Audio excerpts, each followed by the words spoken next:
5 गरीब बहुओं का तरबूज, घर, साड़ी और फ्रिज। ओह, तुम पांचों भी यहाँ हो। वैसे मैंने सोचा नहीं था तुम पांचों इस शादी में आओगी। आती कैसे नहीं, हमारे पड़ोस की जो शादी है। बात तो बिल्कुल ठीक कह रही हो। जब मुफ्त में इतना अच्छा खाना मिल रहा है तो कौन बेवकूफ होगा जो नहीं आएगा। वैसे 2-3 दिन पहले भी तुम पांचों ने ये साड़ियां पहनी थी ना। लगता है इन साड़ियों से तुम्हें ज्यादा ही लगाव है। भाविका, क्या तुम्हें पता नहीं इन पांचों के पास गिनी चुनी 3-4 साड़ियां ही तो हैं जिन्हें ये रोज पहनती हैं, और यही साड़ियां ही पहनकर ये हर फंक्शन और शादी में भी जाती हैं। बेचारी करीम। वैसे मैंने अपनी कुछ पुरानी साड़ियां निकाली हैं अपनी नौकरानी को देने के लिए। अगर तुम पांचों चाहो तो वो साड़ियां मैं तुम्हें दे सकती हूँ। इतना कहकर नताशा और भाविका उन पांचों का मजाक उड़ाते हुए वहां से चली जाती हैं। नताशा और भाविका की बात सुन पांचों बहुएं सीधा शादी से वापस घर चली जाती हैं। ये क्या, तुम पांचों इतनी जल्दी आ गई शादी से?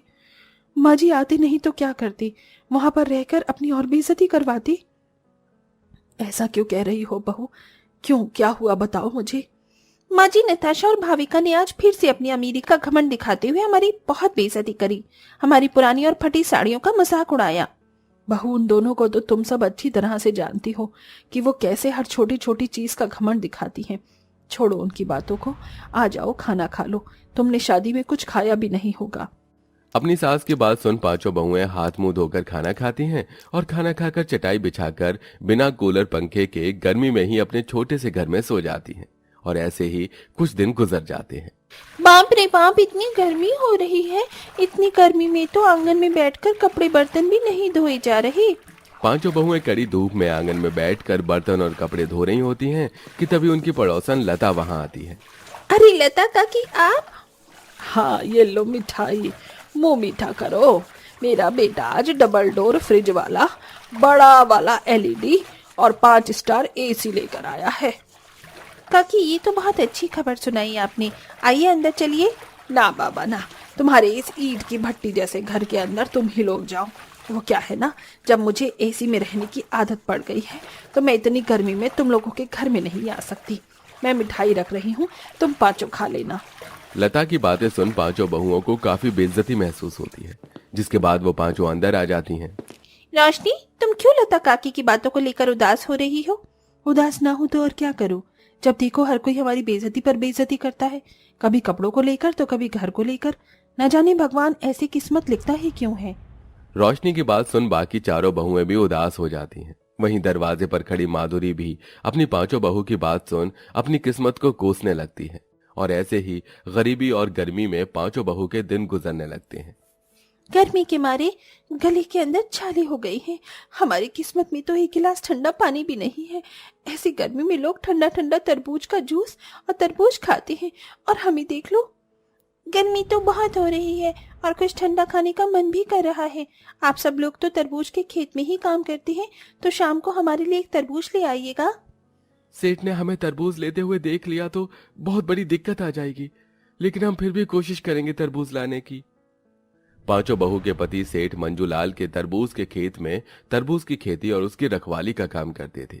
अपनी पत्नियों के कहने पर शाम को पांचों भाई सारा काम खत्म करके एक एक तरबूज उठाकर चुपके से ले जाने लगते हैं कि तभी सेठ मंजूलाल उन्हें देख लेता है।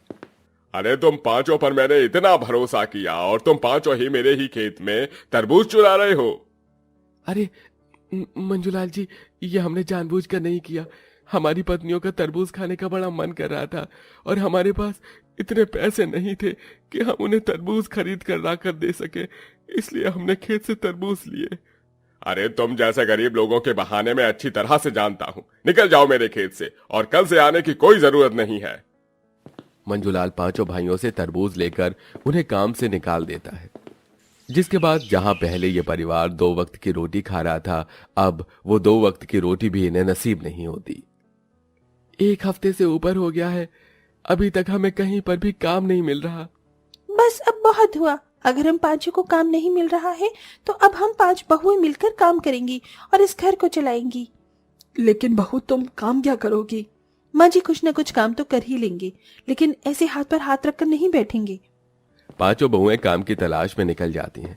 काफी जगह पर काम ढूंढने के बाद आखिरकार पांचों बहुओं को मजदूरी का काम मिल जाता है और पांचों बहुएं मजदूरी करके अपना और अपने परिवार का पेट पालती हैं। और ऐसे ही दिन गुजर जाते हैं। पांचों बहुएं हर रोज की तरह शाम को अपना काम खत्म करके घर लौट रही होती हैं कि तभी उन्हें कुछ बच्चों की आवाज आती है। ये इस वक्त बच्चों के खेलने की आवाज कहाँ से आ रही है?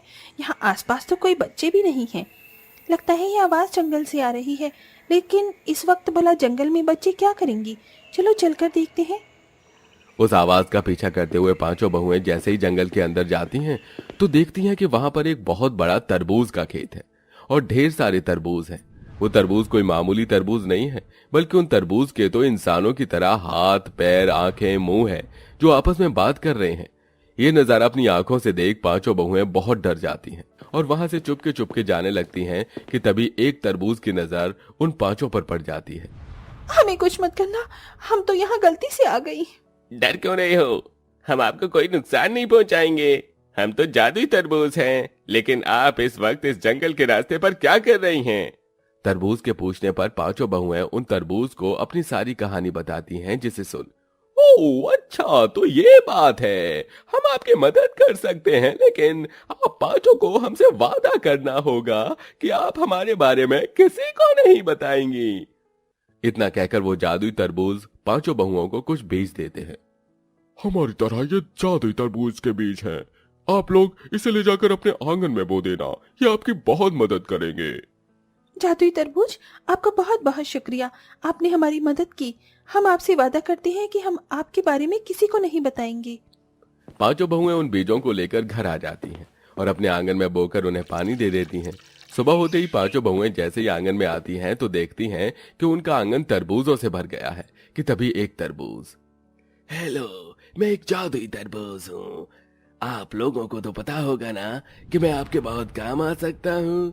आप मुझसे जो भी चाहो वो चीज बना सकती हो। क्या तुम सच कह रहे हो? इसका मतलब हम जादुई तरबूज से घर भी बना सकते हैं। हमारा घर बहुत गर्म है, अगर तरबूज से घर बनेगा तो ठंडा रहेगा। गीता की बात सुन बाकी चारों बहुएं इस बारे में सोचती हैं, जिसके बाद अब पांचों बहुएं अपने आंगन से ढेर सारे तरबूज इकट्ठा करती हैं। वो जैसे ही तरबूज तोड़ती हैं तो वहां पर एक और नया तरबूज आता है। ये देखकर वो बहुत खुश होते हैं और अब ढेर सारे तरबूजों को इकट्ठा करने के बाद वो तरबूज से एक बड़ा सा घर बनाने लगते हैं और कुछ ही देर में पांचों बहू का तरबूज का घर बनकर तैयार हो जाता है। ये तरबूज से बना हुआ घर कितना ज्यादा सुंदर और मजबूत है ना? और इस घर के अंदर से तो तरबूज की खुशबू भी आ रही है। मैं सोच रही थी कि जिस तरह हमने तरबूज का घर बनाया उसी तरह हम लोग तरबूज का फ्रिज भी तो बना सकते हैं ना। फिर हम सब लोग ठंडा ठंडा पानी पियेंगे। पांचों बहुएं मिलकर उस तरबूज के घर के साथ साथ तरबूज का फ्रिज भी बनाती हैं, जो बिल्कुल असली फ्रिज की तरह होता है। इसके अंदर तो पानी रखते ही बर्फ की तरह ठंडा हो गया, पर मुझे आइसक्रीम खानी है, बड़ा मन कर रहा है। तारिका की बात सुन फ्रिज के अंदर ढेर सारी तरबूज फ्लेवर की आइसक्रीम आ जाती है, जिसे देख सभी हैरान हो जाते हैं और फिर सारी बहुएं उस आइसक्रीम को खाती हैं। सच में तरबूज के फ्लेवर की आइसक्रीम तो बहुत अच्छी है। वैसे मेरी मांगते ही इस तरबूज फ्रिज ने आइसक्रीम दे दी, मतलब कि अब हम इस फ्रिज से कुछ भी मांग सकते हैं। लगता तो ऐसे ही है। चलो सब एक एक करके और मांग कर देखते हैं इस जादुई फ्रिज से। फिर पांचों बहुएं एक एक करके अपनी मनपसंद की चीज मांगती हैं और मजे से खाती हैं। फिर एक दिन, क्या हुआ नयन बहू, तो इतनी उदास क्यों है? क्या बताऊं माँ जी, अगले हफ्ते हम पांचों को शादी में जाना है और हमारे पास पहनने के लिए एक भी अच्छी साड़ी नहीं है। अगर हम फिर से यही साड़ियां पहनकर जाएंगे तो लोग हमारा बहुत मजाक उड़ाएंगे। इतनी सी बात के लिए परेशान होने की क्या जरूरत है? अरे जब तुम लोगों ने जादुई तरबूज से इतनी सारी चीजें बनाई हैं तो तुम साड़ियां भी तो बना सकती हो ना।